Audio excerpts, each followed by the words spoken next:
Ah, il y a une taxation des CDD. Parfois, on vous a dit des CDD courts. Vous pouvez vous dire assez naïvement, bah, c'est bien, il va taxer les contrats à durée déterminée. Mais si vous croyez ça, vous ne l'avez pas lu.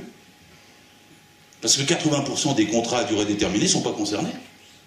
Ceux qui, pour remplacement de salariés absents, ne le sont pas. Ceux qui sont dits contrats d'usage ne le sont pas. Or, il y en a dans 15 branches. Ceux de moins de 26 ans ne le sont pas. C'est une discrimination par l'âge. Ceux pour lesquels il pourrait y avoir d'autres négociations dans la branche par accord étendu ne le seront pas. Puis de toute façon, la taxation des 10 contrats à durée déterminée, je vous le dis tout de suite, elle est de 0,5 points, 1,5 points ou 3 points. Parce que tout contrat à durée déterminée a une prime de précarité. Alors elle est de 10%. Au-dessus, vous avez 4% qui va à l'allocation chômage. Donc tout contrat à CDD coûte 14% plus cher qu'un autre. Alors ça sera pour les contrats d'usage 14,5. Pour les contrats entre 1 mois et 3 mois, 15,5. Et pour les contrats de moins d'1 mois, 17. Vous croyez que ça va être dissuasif pour un employeur, vous? 0,5 points, 1,5, et qui va hésiter à prendre un CDD parce qu'il y aura 0,5 points de plus? Je vous dis non, ça ne sera pas dissuasif. Pas du tout dissuasif. Pour 20% des CDD en plus, hein. 20% seulement. Alors, ceux qui défendent la vie vous disent oui, mais en échange, on a mis que pour les jeunes de moins de 26 ans, si l'employeur le prenait en CDI, à durée indéterminée, alors il ne paierait plus d'allocation chômage pendant 3 mois. Enfin, 3 mois ou 4 mois. Ce qui correspond entre nous à la période d'essai, qui peut être de 2, 3 ou 4 mois. Ce qui fait que le 29e jour du 3e mois, le patron pourra le virer sans formalité, sans écrit, sans motif. Il n'aura pas payé les 10%. Et il n'aura même pas payé du tout d'allocation chômage pendant c'est avantageux. D'ailleurs, le patronat a fait le compte, parce que le MEDEF, dans la négociation qui a eu lieu dans ce fameux sommet social, a fait les comptes. La taxation des CDD coûterait 110 millions, la détaxation des CDI courts coûterait 155, apporterait 155 millions. 155 moins 110, c'est 45 millions dans les poches du patronat. Pourquoi ils ont fait les comptes? Pour pouvoir convaincre la CGPME de suivre le MEDEF. Enfin, dans la négociation, ils ont calculé tout de suite que cette taxation sur les contrats CDD courts leur rapporterait. Alors, si vous écoutez Pujadas, Dominique Seux, Calvi, Longley n'est pas mal non plus,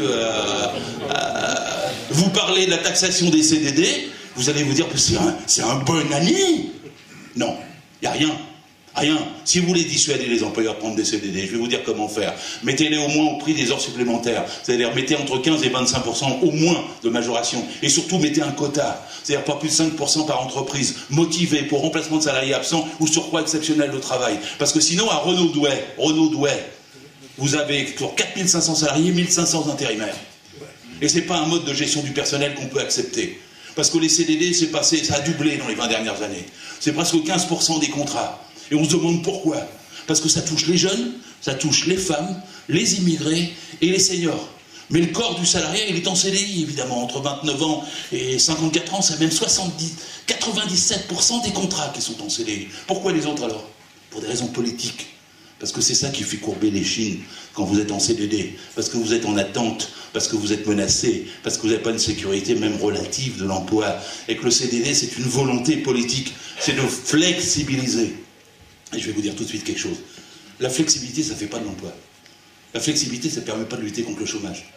Plus il y a de flexible, et c'est valable dans tous les pays, plus il y a de chômage. Plus on vous flexibilise, plus l'économie recule.